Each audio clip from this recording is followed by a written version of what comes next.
మంజు, అత్తయ్య, మీ మావయ్య చాలా మొండివాడు. ఇలా చూడండి, గోదావరిలో పట్టిన కొరమీన. అబ్బా ఎంత పెద్ద చేప! ఓ నువ్వు ఇక్కడ ఉన్నావా? అక్క, ఈ చేపలను ఏం చేస్తావంటే బాగా ముక్కలుగా కట్ చేసి మసాలా బాగా దట్టించి అలాగే నూనెలో వేసి వేపి మన అమ్మ చేస్తే 2 వీధులకు వస్తుంది చూడు, అలా గుమ్మగుమ్మలు వచ్చేలా రుచిగా వండి తల బావకి, తోక అల్లుడికి, నడుము ముక్క తమ్ముడికి సపరేట్ గా వచ్చేలా చెయ్యి. ఏంటక్క, ఈ రోజు వంట అద్దరగొట్టేయాలి. దీన్ని బట్టి నీ తమ్ముడి మీద నీకు ఎంత ప్రేమ ఉందో చూస్తా.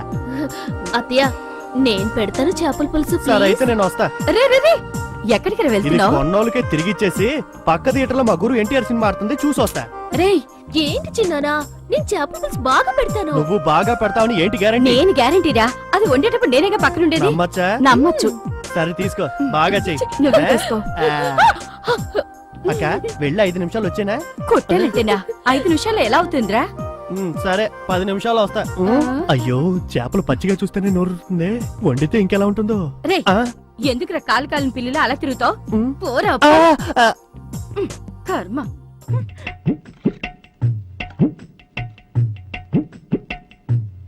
వివాహ భోజనంబు వింతైన వంటకంబు, ఈ చేపలన్నీ నాకే సొంతం. అక్క అక్క, తొందరగా రాక్క, వచ్చి వడ్డించక్క. ఏంట్రా పీక తెగిన కోళ్ళు అలా ఆకలి అరుస్తావు? దంచేస్తుందక్క. ఉండ్రా, ఆ. బావగారు రాని. ఆయన ఎప్పుడు రావాలి, నేను ఎప్పుడు తినాలి? ముందు నాకు పెట్టు. వచ్చేసారు. వచ్చారా? అయితే తిన్నట్టే. ఏంటి పనికి పోతురాజు తిండికి తిమ్మరాజులాగా తిండికి ముందే వచ్చి కూర్చున్నాడు?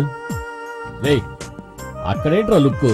నేను ఇంత మాట అన్నాక బావా నాకు గౌరవం ముఖ్యం, చేపలు ముఖ్యం కదా, లేచి వెళ్ళిపోవద్దు. అలా ఎలా లేచి వెళ్ళిపోతావు? అక్కని చూసుకోవద్దా ఏంటి? అక్కేమో పళ్ళిలో ఉందా? ఉమ్. శక్తి, యాండి వాడితో మీకేంటండి? మీరు భోంచేయండి. మీకిష్టమని చేపల పులుసు చేశాను. చేపలు తెచ్చింది నేను, అది దృష్టిలో పెట్టుకో తినండి. ముందు ఆయన తిన్నే. ఆహా, వాసన గుబాడించేస్తుంది. అయ్యో ఏంటండి మీరు?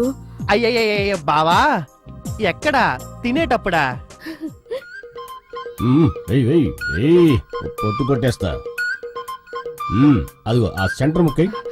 ఈ ముక్క అది నడు ముక్కలన్నీ అక్కడికి వెళ్ళిపోతున్నాయి. మామా, జలపాతం కారిపోతుంది. కారుతుందా? తిండంటే పడి చస్తావు. అక్క అక్క, ఒక ఉండ్రా, ముక్క ఇటు పడే. ఆయన భోంచేస్తున్నారుగా. షేప్ చూస్తేనే షేక్ అయ్యేలా ఉన్నావు. ఏయ్ బామ్మది తిను. పళ్ళెం తినాలి. అమ్మా, ఇంకో పీస్ మా. ఇంకొకటా? వెళ్ళే సూపర్. లక్ష్మి, రాను నీ వంట డెవలప్ అయిపోతుంది. ఈ పులుసు పెట్టిన చేతికి వజ్రంతో గాజు చేయించచ్చు. అమ్మా కూతురా, వజ్రంతో గాజులు చేస్తాడట. రా రా రా రా రా. ఎవరన్నా పిలుస్తున్నా? చేపలు చేసిన చెయ్యి. మరి ఈ చెయ్యి ఇది ట్యూబ్, గాజులు చేయాల్సిన చెయ్యి వస్తుంది. మంచి డిజైన్ లో చేయించండి. ఏంటి లక్ష్మి వాడు అనేది? అవునండి, చేపల పులుసు చేసింది మీ మేనకోళ్లే. ఇదే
యాండి, యాండి, ఏంటి? మీరు ఆకలికి తట్టుకోలేరని నాకు తెలుసు. ఎవరు చూడకుండా భోజనం ఇక్కడికి తీసుకొచ్చేసేనా? ఎవరు చూడకుండా దొంగతనంగా తీసుకొస్తానంటావు? అంటే నా మొహం దొంగ మొహంలో ఉందా? లేదండి పబ్లిక్ గార్డెన్స్ లో పిక్ పాయింట్ కొట్టేవాళ్ళ ఉన్నానా? అదే కొబ్బరి చెట్టుకి కొబ్బరికాయలు దొంగిలించే వాళ్ళ ఉన్నానా? పొలాల్లో మోటార్ చెట్టు పంపు దొబ్బేవాళ్ళ ఉన్నానా? పక్కింటడి బరిలు మేకలు కోళ్లు దొబ్బేవాళ్ళ ఉన్నానా? అంతేనా? ఇదే ఇలాగే ఆకలితో ఉన్నప్పుడు కోపం వస్తుంది. మాట్లాడకుండా పడుకోండి. ఏదో జారిపడి అన్నందుకు పెద్ద బిల్డప్. అయ్యయ్యో అమ్మా ఆ, ఆ, ఆకలి దంచేస్తుందే. వీళ్ళు తినలేదు, నన్ను తినలేదే. చేపల పులుసు అంతా వేస్ట్ అయిపోయి ఉంటుంది. అమ్మా బు, అబ్బా అమ్మా. అల్లుడు అల్లుడు ఏంటట? లోపల ఏవి లేపోయేసరికి కడుపులో ఎలకలు పరిగెడుతున్నట్టున్నారా? ఆకలి దంచేస్తుందిరా. రారా, ఎవరు చూడకుండా వెళ్ళి తినేసి వచ్చేద్దాం. ఇలా అడుక్కు తినే పనులకి నన్ను పిలవద్దు, నేను రాను. ఏరా, సొంత ఇంట్లో తిండా అడుగు తిన్నట్టరా? ఏంట్రా నువ్వు మాట్లాడేది? రోషానికి పోవద్దురా, రారా తినేసి వద్దాం. మనిషి అన్నాక ఒక రోషం ఉండాలి. కన్న తల్లిదండ్రులు అక్కడ అన్నం తినకుండా పస్తులు పడుకున్నారు. వాళ్ళ కొడుకైన వాడిని నేను ఎలా తింటాను? నేను నీలాగా కక్కుర్తి వాడిని అనుకున్నావా? రేయ్, అన్నం విషయంలో ఎందుకు అలా రెచ్చిపోతున్నావు? ఇలా చూడు, ప్రాణానికి సంబంధించిన విషయంరా. నేను మీ అమ్మ రోజుకి 3 పూట్ల శుభ్రంగా తిరిగి పెరిగావురా. అనవసరమైన ఆవేశాలకు పోయి మీరు చావకండి, నన్ను చంపకండిరా. నా మాటేనరా, రారా తినేసొద్దాం. పడుకుంటావో లేదో? అంటే పడుకుంటావో లేదో? ఏంటి తండ్రికిలాగా ఇడికి కోపం ఎక్కువైంది?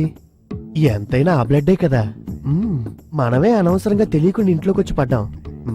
సరే, ఏం చేస్తాం, తప్పుతుందా? అమ్మా, ఈ రోజు ఆకలితో చావాల్సిందే.